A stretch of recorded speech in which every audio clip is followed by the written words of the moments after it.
12. savol. Islom dini qancha martabaga bo'lindi? Bismillah, alhamdulillah, vassalatu vassalamu ala rasulillah. Assalomu alaykum va rahmatullohi va barakatuh. Tuvanda diqqatingizga İmam Hafiz al-Hakami rahimahullohning İslam aqidasi haqida savol-javoblar kitobidan İslam dini bobidan 12. savol. İslam dini qancha martabaga bo'lindi degan savolining javobini o'qiymiz inshaalloh. A'udhu billahi minash-shaytonir-rojim. 12. savol. İslam dini qancha martabaga bo'linadi? Javob: İslam dini el-İslam, el-iman, el-ihsan.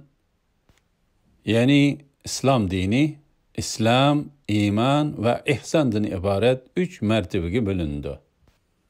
Bularning her biri ayrım tilga elingandı dinning hamma ma'nosini o'z ichiga oladi.